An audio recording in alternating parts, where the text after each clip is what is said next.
이 예배를 통해 우리의 믿음이 새로워지고 받은 은혜를 이웃과 나누는 사랑의 실천자가 되게 하옵소서. 모든 영광을 하나님께 올려드리며 우리를 구원하기 위해 이 땅에 오신 예수 그리스도의 이름으로 기도드립니다. 아멘.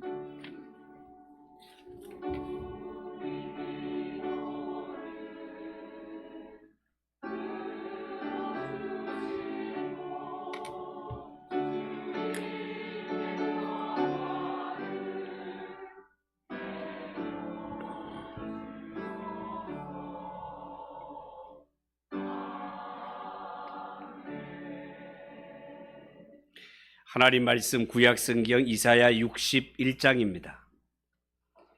구약 1042쪽.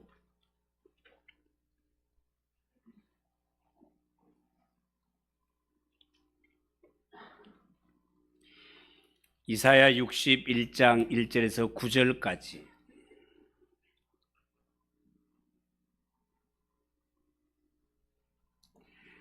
찾으시면 한 절씩 교독합니다. 1절입니다. 주 여호와 영이 내게 내리셨으니 이는 여호와께서 내게 기름을 부으사 가난한 자에게 아름다운 소식을 전하게 하려 하심이라. 나를 보내사 마음이 상한 자를 고치며 포로된 자에게 자유를, 갇힌 자에게 노임을 선포하며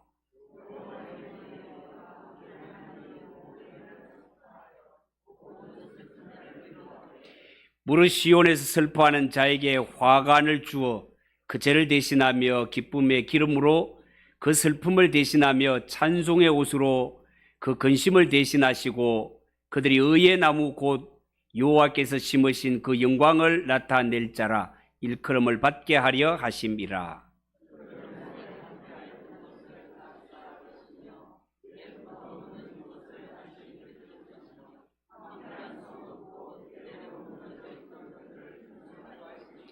외인은 서서 너희 양떼를 칠 것이요 이방 사람은 너희 농부와 포도원 지기가 될 것이나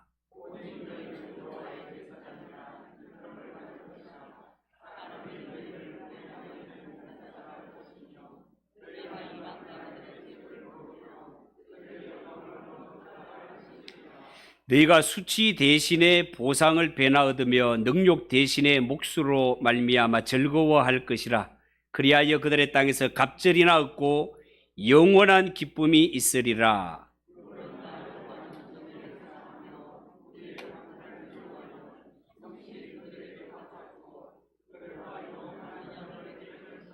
같이 읽읍시다.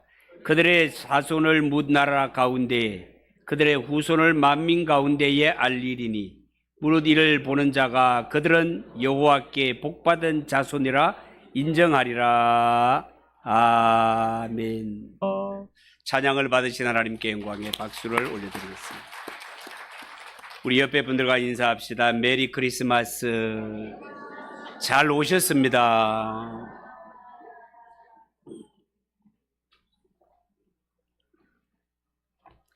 자, 오늘 성탄절을 맞아 읽은 이 말씀을 가지고 회복해 하시는 메시아, 회복해 하시는 메시아, 그런 제목으로 말씀을 전합니다.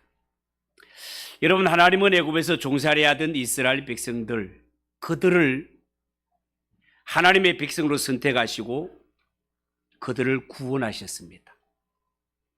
당시에 이스라엘을 종으로 붙잡고 있는 애굽은 세계 최고의 강대국이었지만 하나님이 그들에게 어떻게 벌 주시고 건져내시는가는 계속해서 주일낮에 말씀을 드리고 있습니다. 이 혹독한 압제에서 건져내신 하나님은 이스라엘 백성들, 그들의 조상들과 약속한 젖과 꿀이 흐르는 땅, 가나안 땅으로 인도하셨습니다. 가나안 땅에 들어간 이스라엘 백성들은 이전에 누리지 못했던 번영과 풍요를 마음껏 누릴 수 있었습니다. 이전에는 종이었지만 이제는 자유민이요, 종으로 있을 때는 내 땅, 내 것이라고는 하나도 없었지만 그들은 가나안 땅에 들어와서 내 땅을 분배받을 수 있는 이런 은혜를 겪게 되었습니다. 그들에게 일어난 모든 일들은 하나에서 10가지가 다 하나님이 주신 은혜였습니다. 그렇다면 그 큰 은혜를 입은 이스라엘은 늘 하나님께 감사하며 하나님 말씀에 순종하는 삶을 사는 것이 마땅하지 않겠습니까? 그런데 성경에 보면 얼마 가지 않아 이스라엘은 하나님을 배반하고 불순종하여 하나님의 법을 버리고 죄의 길로 가버렸습니다. 그들은 하나님이 주신 자유와 풍요를 가지고 하나님을 잘 섬긴 것이 아니라 이방신들을 섬겼습니다. 우상에 빠져버렸습니다. 바알을 섬기고 해와 달과 별을 섬기고 심지어 성경에 보면 자신의 자식을 불 가운데로 지나게 하는 이방인들의 제사 풍속이죠. 이런 무자비한 제사 의식도 서슴지 않고 저질러 버렸습니다. 그야말로 배은망덕한 길로 가버린 것이죠. 그 결과 이스라엘은 물질적으로는 풍요했지만 정신적으로는 황폐해졌고 신앙과 윤리는 점점 무너져 갔습니다. 남편은 아내를 쉽게 내버렸고 이웃은 서로 사랑하는 것이 아니라 서로 경쟁하고 먹고 먹히는 원수 같은 사이가 되고 말았습니다. 더구나 하나님이 이스라엘 사회에 눈여겨보겠다고 했던 고아와 가부와 나그네, 그 시대의 약자들이 동정의 대상이 아니라 착취의 대상이 되었고 하나님의 공의와 정의가 전혀 실현되지 않고 있었습니다. 결국 이스라엘의 죄는 하나님의 심판을 불러오게 되는데요, 하나님의 심판이 임하자 이스라엘은 강대국에 의해 짓밟힘을 당하게 되었고 이 침략자들로 인해 이스라엘의 자랑인 예루살렘 성이 파괴되고 말았습니다. 마음껏 예배하고 마음껏 하나님을 섬겨야 할 하나님의 백성들이 원수 대적들에게 나라를 빼앗기고 말았습니다. 하나님을 섬겨야 할 이 거룩한 땅이 원수들의 약탈과 방화로 인해 폐허가 되어 버렸고 많은 백성들이 원수의 땅에 포로로 끌려가 버렸습니다. 하나님의 선민들이 이방 나라의 포로로 끌려가서 온갖 멸시와 조롱을 당하고 망하게 되었단 말이죠. 어떻게 이런 일이 있을 수 있습니까? 이스라엘은 하나님의 나라요, 하나님이 친히 다스리는 나라인데 어떻게 이런 일이 있을 수 있단 말입니까?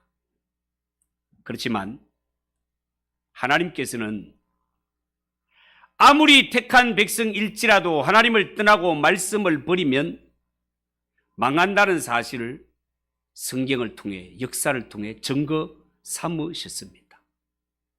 그리고 오랜 세월이 지났습니다. 세월이 흐르면서 하나님의 친백성인 이스라엘은 역사 속에 점점 잊혀져 가고 있었습니다. 사람들에게 역사 속에 잊혀져 가던 이스라엘이지만 그러나 하나님은 그들을 잊지 않고 여전히 사랑하시고 긍휼히 여기셨습니다. 비록 이스라엘 백성들이 은혜를 저버리고 배은망덕한 길을 갔지만 그러나 하나님은 심판 자체에 목적이 있는 것이 아니라 그들을 돌이키는 데 목적이 있기 때문에 고난의 과정을 통해 그들을 회복시키시길 원하셨습니다. 그래서 하나님은 그들에게 약속한 메시아, 즉 주 예수 그리스도를 보내주십니다. 오늘 본문 1절에 보면 메시아가 그들에게 가셨을 때 주 여호와의 신이 내게 임하셨다라고 그렇게 기록했습니다. 그리고 여호와께서 내게 기름을 부으셨다라고 했습니다. 여러분, 메시아라는 말 자체가 기름 부음을 받은 자라는 뜻이 되겠습니다.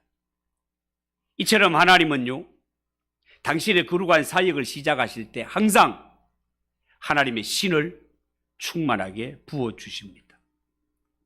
신약 성경에 의하면 하나님의 일꾼들에게 하나님은 반드시 성령을 충만하게 부어주셨습니다. 그렇기 때문에 하나님의 일에 헌신된 사람들, 그들이 가장 신경을 써야 되고 제일 먼저 해야 할 일이 있다면 성령을 충만히 받는 일입니다.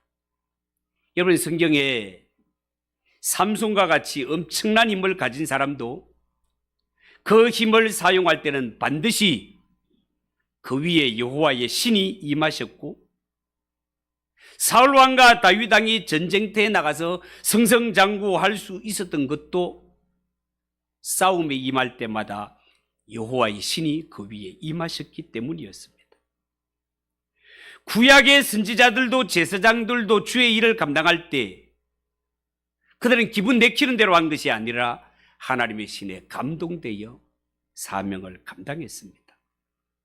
마찬가지로 우리의 구속을 위해 이 땅에 오신 예수 그리스도께서도 구속을 시작하실 때 먼저 세례 요한에게 세례를 받지 않습니까? 그때 일어난 일이 성령이 비둘기같이 임하는 것을 보게 됩니다. 예수님 승천하실 때 제자들에게 오직 성령이 너희에게 임하시면 너희가 권능을 받고 땅끝까지 이르러 내 증인이 되리라 말씀하셨습니다. 말씀하신 대로 오순절에 약속하신 대로 성령님이 임하셨고, 사도들과 초대 교회 온 성도들은 성령을 충만히 받아 주님 맡기신 사명을 충성되이 감당하게 되는 것을 보게 됩니다. 여러분, 이런 일들을 볼 때 우리가 하나님의 일을 할 때는 하나님의 일을 맡은 자가 남자냐 여자냐 이런 것이 중요한 것이 아니고, 학벌이 얼마나 대단하냐 이런 것이 중요한 것이 아니라, 하나님의 일을 맡은 자에게 있어서 가장 중요한 것은 성령을 충만히 받았느냐, 이것이 가장 중요하단 말이에요. 하나님의 사명을 맡은 모든 자들은 성령 충만을 위해 기도하시고 반드시 성령 충만 받으시는 성도들이 되시기를 축복합니다. 오늘 읽은 1절 2절을 여러분이 한번 크게 한번 읽어보십시오. 1절 2절 시작.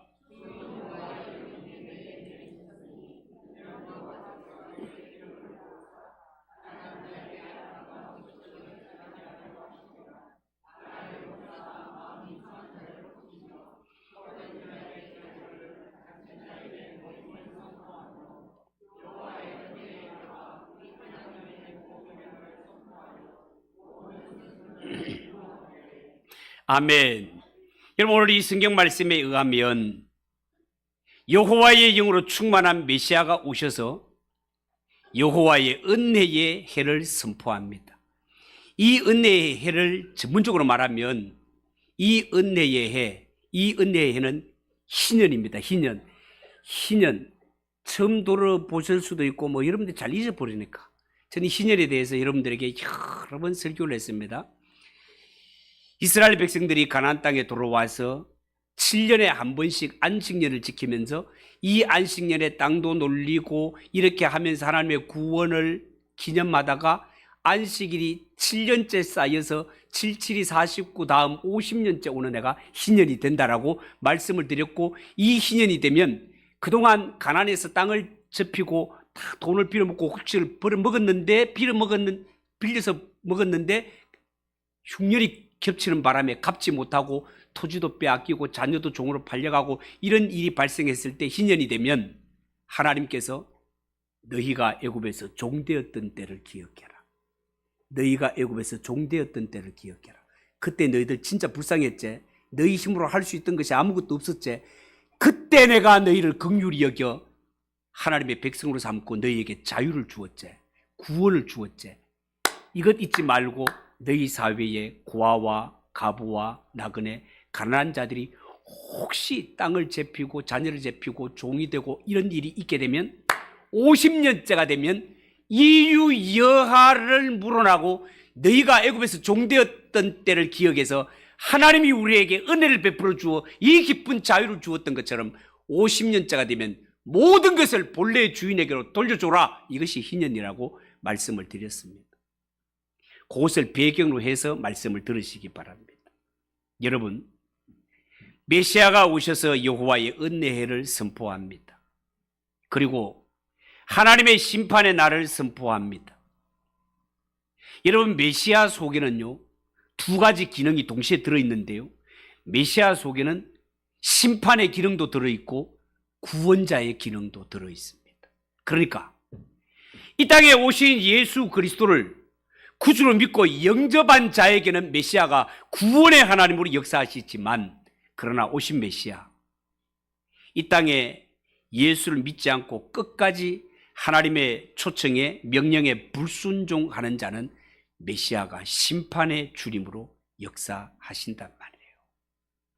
그래서 메시아가 오실 때 그가 전하는 소식이 예수를 믿는 자에게는 한없는 은혜가 되고 복이 될 것이지만, 예수를 믿지 않는 자에게는 메시아 오심이 심판의 불이 될 것입니다.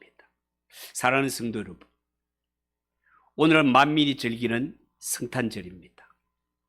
하나님의 아들이신 예수님이 이 땅에 오신 날입니다. 하나님의 아들이시오 구주이신 예수님이 오심은 우리 성도들에게는 기쁨의 좋은 소식이 될 것이지만, 그러나 예수를 믿지 않는 자들에게는 하나님의 아들이신 예수님 오심이 부담이 될 것입니다. 왜요? 심판의 주림이시기 때문에 그렇습니다. 오늘날 예수님 오심을 한없이 기뻐하는 자들이 있는가 하면, 예수님 오심을 부정하며 동정녀가 어떻게 아기를 낳냐, 마리아가 얌전한 고양이 부뚜막에 먼저 올라간다고 다 뒤로 남자를 사귀었다, 별의 말을 다 해서 예수님의 오심을 더럽히려고 하는 이런 인본주의가 가득 찬 세상을 우리가 살아가고 있습니다. 왜 그럴까요? 예수님 오심이 그들에게는 심판으로 작용되기 때문에 그렇습니다. 자, 오신 메시아, 오늘 이 성경을 말씀을 기초로 해서 보면 이 본문은 메시아가 오셔서 이루실 일에 대한 예언의 말씀이 되는데, 첫 번째 메시지는 회복과 관련된 것입니다.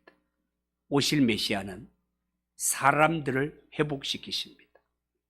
여러분, 우리 성경에 따르면 오신 메시아, 가난하고 억눌렸던 자들, 마음이 상하고 포로되었던 자들, 마음의 슬픔을 당한 자들, 그들을 위로하고 격려해서 그들의 마음을 회복시킨다는 거예요.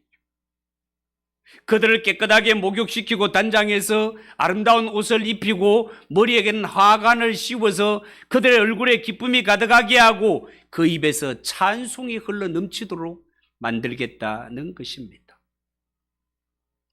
여러분, 구약을 배경으로 해서 보면 이스라엘 나라가 망해서 남의 나라에 포로로 붙들려 갔는데 무슨 소망이 있겠습니까?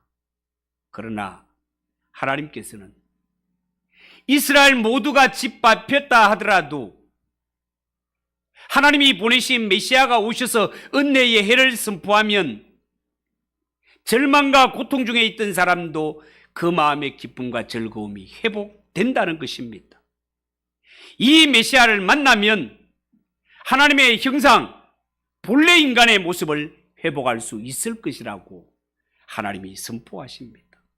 1절을 다시 보십시오. 나를 보내사 마음이 상한 자를 고치며 포로된 자에게 자유를, 갇힌 자에게 노임을 선포한다는 겁니다. 여러분, 여기에 상한 자라는 말은 이 상한 자가 본래 뜻이 도자기나 질그릇을 땅바닥에 내리쳐서 산산조각 난 것을 두고 하는 말입니다. 여러분, 도자기 항아리 들어가고 땅바닥에 때리면 어떻게 되겠습니까? 산산조각이 나죠. 그런데 오늘 이 성경에서 말하는 것은 그 산산조각 난 것이 질그릇이나 항아리가 아니라 사람의 마음이라는 것입니다. 사람의 마음이 이 세상에는 갈기갈기 찢어져서 마치 산산조각 난 이러한 상태로 살아가는 사람들이 적지 않다는 거예요. 여러분, 세상 사람들은 이런 상황이 닥치면 크게 낙심합니다. 그러나 우리는 이런 지경에 있다 하더라도 꼭 한 가지 잊지 말 것은, 성도는 상한 마음이 되고 이런 아픈 심정이 될 때 이런 때일수록 하나님은, 예수님은 우리를 가까이 하신다는 겁니다. 오실 메시아는 이처럼 산산조각난 우리의 마음을 말끔히 치료해서 새 마음을 창조하시는 분이 주 예수 그리스도다, 그 말입니다. 메시아이신 예수님을 만나게 되면 어떤 상태에 어떤 지경에 있을지라도 치료되고 회복된다는 사실을 믿으시기 바랍니다. 메시아가 그 일을 하러 오셨단 말이에요. 신약성경 마태복음 12장 20절에 보면 우리가 잘 아는 이런 말씀이 있어요.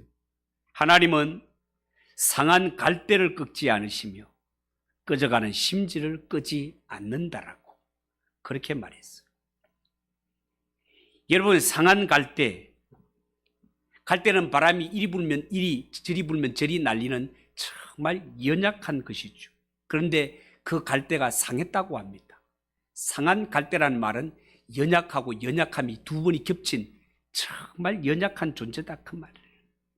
꺼져가는 심지.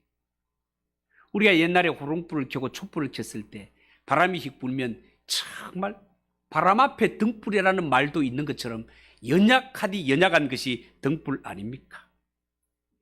죄를 짓고 주저앉아 있는 인간의 모습이 상한 갈대와 같고 꺼져가는 심지와 같은 것이 우리네 모습이다, 그 말입니다. 그런데 우리를 향하신 하나님의 마음은 어떻단 말입니까? 상한 갈대도 꺾지 않으시고 꺼져가는 심지도 끄지 않으시는 하나님이시란 말입니다. 이러한 메시아가 이 땅에 오시게 되면 포로된 자에게 자유를, 갇힌 자에게 노임을 선포하게 된다는 거예요. 오늘날 현대를 살아가는 우리 현대인들은 무슨 몸에 포박이 아니면 무슨 사슬이 얽매인 건 아니지만 사실은 눈에 보이지 않는 이런 것들에 얽매여 살아가는 것이 얼마나 많은지 모릅니다. 그것을 두고 현대인들은 중독이라고 말을 하는 거예요. 오늘날 현대인들은 얼마나 많은 중독에 매여 살아가고 있습니까? 각종 약물 중독, 도박 중독, 성 중독, 게임 중독, 쇼핑 중독, 포로되어 살아가는 자들이 너무너무 많습니다. 이런 중독에 빠지게 되면 풀려나기가 쉽지를 않습니다. 그러나 이런 지경에 있다 하더라도 예수님을 만나게 되면 모든 것에서 풀려나게 되는 경험을 하게 된다, 그 말입니다. 왜 그렇습니까? 예수님은 자유케 하시는, 진리가 너희를 자유케 하리라 하신 그 진리의 본체가 예수님이시기 때문에 이 예수님을 만나게 되면 우리가 어떤 것에 사로잡혀 있다 하더라도 그 예수님이 우리를 회복시키시고 풀어주시는 하나님이심을 믿으시기 바랍니다. 두 번째, 오실 메시아는요, 황폐했던 땅을 회복시키시고 무너진 성전을 회복시키십니다.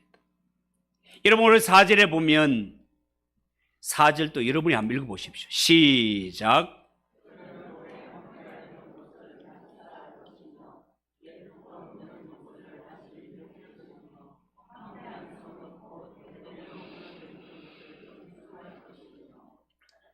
이스라엘은 배은망덕하다가 나라가 망했습니다. 사람이 모두 떠나고 폐허가 되어 버렸습니다. 그러나 메시아가 오시면 그들이 약속받았던 그 땅, 그 기업을 다시 회복될 것이며 무너졌던 성벽, 성전을 다시 세우게 될 것이라고 예고하고 있습니다. 여러분, 황폐해진 땅과 무너진 성이 회복되어서 이제는 다시 사람들이 돌아오게 되고 하나님의 백성들이 다시 하나님을 섬기는 이런 아름다운 공동체를 이루어가게 된다는 것입니다. 실제로 예수님이 오심으로 말미암아 이 모든 무너졌던 것들이 회복되고 교회가 회복되는 것들이 역사 속에 일어나는 것을 우리는 보지 않습니까?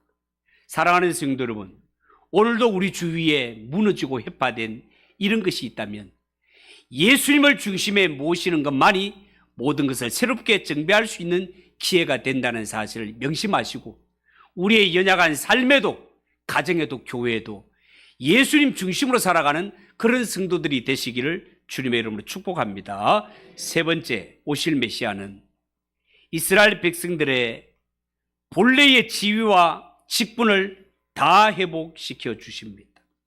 여러분 6절을 한번 보십시오. 6절에 오직 너희는 여호와의 제사장이라 일컬음을 받을 것이라. 사람들이 너희를 우리 하나님의 봉사자라 할 것이며 너희가 이방 나라들의 재물을 먹으며 그들의 영광을 얻어 자랑할 것이니라. 그렇게 말했습니다. 여러분, 본래 이스라엘 백성들을 향하신 하나님의 뜻은 이스라엘 백성들로 하여금 모든 이방 나라 앞에 제사장 나라가 되는 것이었습니다. 하나님을 섬기는 봉사자가 되는 것이었습니다. 그런데요, 이 존귀한 신분을 받은 이스라엘 백성들이지만 죄로 말미암아 그들은 제구실을 하지 못하는 자들이 되고 말았습니다. 이방 나라를 위한 제사장 나라는커녕 이방인들에게 조롱과 멸시를 받는 자리에 떨어지고 말았습니다. 그런데 메시아가 오셔서 은혜의 해를 선포하면 이스라엘 백성들이 잃어버렸던 그 존귀한 신분이 회복되어 다시금 하나님 나라의 제사장, 하나님을 섬기는 봉사자로 거듭나게 된다는 것입니다. 뿐만 아니라 이방 백성들이 볼 때 우와, 저들은 여호와께 복을 받은 백성이로다라고 인정함을 받게 된다는 것입니다. 사랑하는 성도 여러분, 한때 우리나라 대한민국이 경제가 성장하면서 교회도 함께 놀라운 부흥을 이룬 적이 있습니다. 너무너무 귀한 일이었죠. 그런데 알고 보니 경제 성장 이면에는 온갖 부정과 부패가 얼룩져 있었고 사실은 빚더미에 올라앉은 부실하기 짝이 없는 경제 실정이었습니다. 그 결과 이 땅에 IMF가 터졌고 이 IMF로 말미암아 많은 기업이 도산하고 사람들이 직장을 잃고 가정을 잃고 낙심한 자들은 스스로 생명을 버리는 이런 일까지 일어났었습니다. 더욱더 안타까운 것은요, 사회는 부정부패로 썩어가더라도 교회만은 거룩을 지키고 정직해야 되는데 교회도 세상과 똑같이 부정한 일이 터질 때마다 거기엔 예수 믿는 성도가 끼어 있었던 때가 있었습니다. 참으로 부끄럽고 세상이 보고 조롱을 하고 교회가 저래야 되겠나라고 세상이 교회를 걱정했던 때가 있습니다. 그야말로 소금이 맛을 잃으면 길가에 버려져 사람들의 발에 밟힐 뿐이라는 말을 눈으로 보는 것처럼 그런 때가 있었습니다. 여러분, 하나님이 세우신 제사장이고 하나님의 봉사자로 살아야 할 교회가 사명을 제대로 감당하지 못하면 그때는 교회와 성도가 오히려 세상에 웃음거리와 조롱거리가 될 수도 있다는 것입니다. 그런데 메시아가 오시면 모든 면에서 교회의 권세와 능력이 회복된다는 것입니다. 그래서 교회가 세상을 향하여 떳떳하게 봐라! 이것이 하나님의 백성의 모습이다. 이것이 하나님께 구원받고 복을 받은 자들의 모습이다라고 담대히 증거할 수 있다는 것입니다. 여러분 6절 이하에 오직 너희는 여호와의 제사장이라 일컬음을 받을 것이라. 사람들이 너희를 우리 하나님의 봉사자라 할 것이며 너희가 이방 나라들의 재물을 먹으며 그들의 영광을 얻어 자랑할 것이니라. 여러분, 이스라엘이 여호와의 제사장이고 하나님의 일의 봉사자라는 것입니다. 배은망덕에서 헛된 길 가버렸던 그들이 하나님의 제사장, 하나님의 봉사자, 얼마나 영광스러운 존칭입니까? 하나님께서 이들을 선택하셔서 모든 이방 나라들이 이스라엘을 통하여 하나님을 깨닫고 이스라엘을 통하여 하나님께 나아올 수 있도록, 그것이 제사장 나라의 의미가 아니겠습니까? 그런데 이스라엘이 범죄하고 하나님의 말씀을 버리고 하나님을 떠나니까 재구실을 못하고 나라가 망하게 되고 포로로 끌려가서 사람들로부터 존경받는 제사장이 아니라 손가락질 받고 멸시받는 이런 신분으로 전락되고 말았단 말이죠. 그러나 메시아가 오셔서 은혜를 선포하면 그 예수님을 마음속에 주님으로 모시고 살아가면 그 존귀했던 신분이 그대로 회복된다는 것입니다. 여러분 7절 이하 9절까지 7절 이하 9절까지도 여러분이 한번 크게 한번 읽어보십시오. 시작.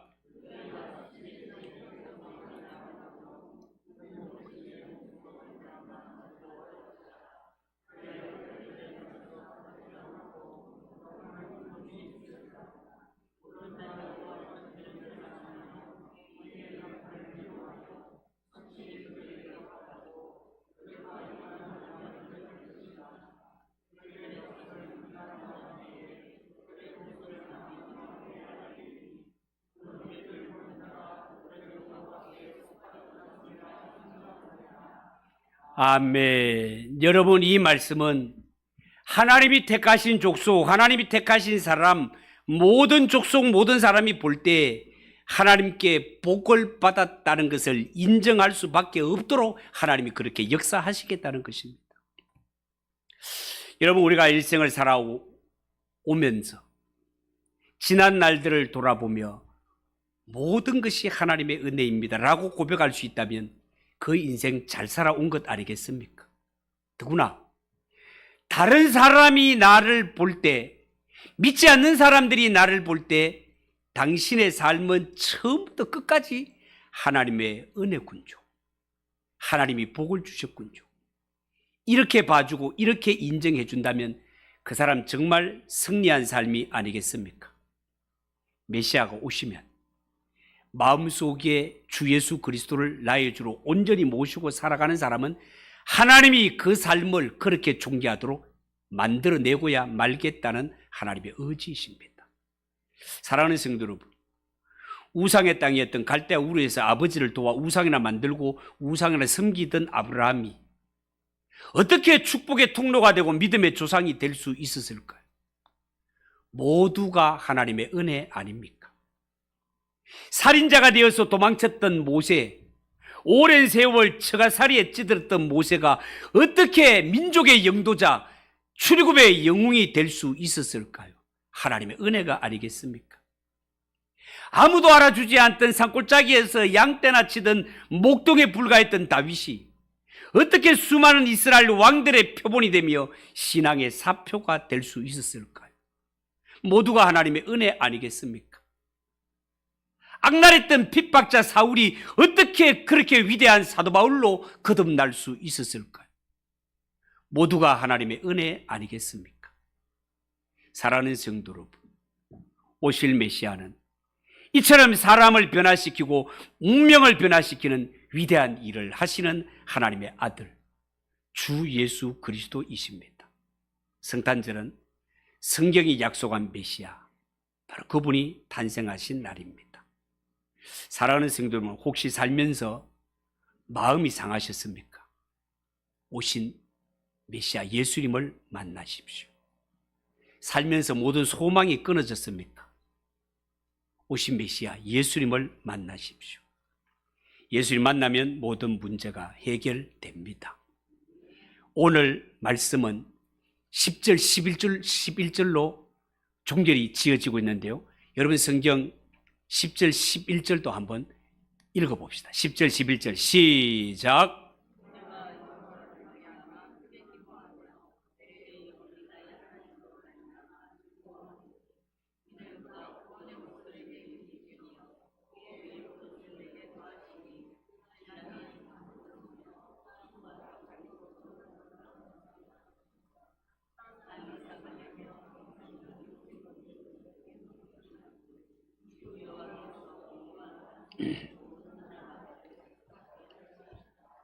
여러분, 지금도 여러분들 다들 멋있고 아름답습니다만은 여러분이 살아온 지난 날들을 돌아볼 때 내가 언제가 가장 예쁘고 가장 멋있었다고 생각되십니까? 아마 신랑 신부로 단장되어서 신랑 입장하기 바로 그 직전, 그때가 가장 멋있고 여자들은 신부 입장할 때 그때가 가장 아름다웠을 것입니다. 여러분, 하나님께서는 어쩌면 그때보다가도 더 멋진 양복, 그때보다 더 멋진 아름다운 드레스, 그보다 더 귀한 옷을 우리에게 입혀주시겠대. 그것이 뭔가 오늘 성경에 구원의 옷을 입혀주시겠다. 구원의 옷을. 이야, 구원의 옷, 천국에 들어가는 그 신분 변화, 영생의 옷, 이것을 누구에게 입혀주신다고? 오신 메시아를 마음속에 구주로 영접한 자, 그에게 구원의 옷을 입혀주신다는 것입니다. 사랑하는 성도 여러분, 적어도 오늘 이 자리에 앉아있는 여러분들은 이 존귀한 자리에 초대받고 있는 자가 여러분 한 사람 한 사람이라는 사실을 잊지 마시고, 찾아오신 예수님이 나와 상관없는 자가 아니라 나의 주님으로 영접하는 그런 성도들 꼭 되시기를 예수님의 이름으로 축복합니다. 기도하겠습니다. 하나님 아버지, 은혜를 감사합니다. 우리가 무엇이간데 독생자 예수 그리스도를 보내주시고 예수님이 이 땅에 오셔서 우리에게 구원의 옷을 입혀주신 것 생각할 때 너무 감사합니다. 하나님 아버지, 딱 한 가지 잊지 말 것, 이 모든 일들은 우리가 이루어낸 것이 아니라 메시아이신 예수님 오셔서 십자가를 지시고 대속의 피를 흘리시고 죽음의 권세 이기시고 다시 살아나시고 우리를 품에 안아주셨기 때문에 되어진 일이라는 것을 명심하고 목숨 다하시는 그날까지 모든 것이 연애입니다. 예수님이 하셨습니다. 예수님만 높이며 살아가는 성도들이 되게 하옵소서. 예수님의 이름으로 기도하옵나이다. 아멘. 122장 찬송하겠습니다.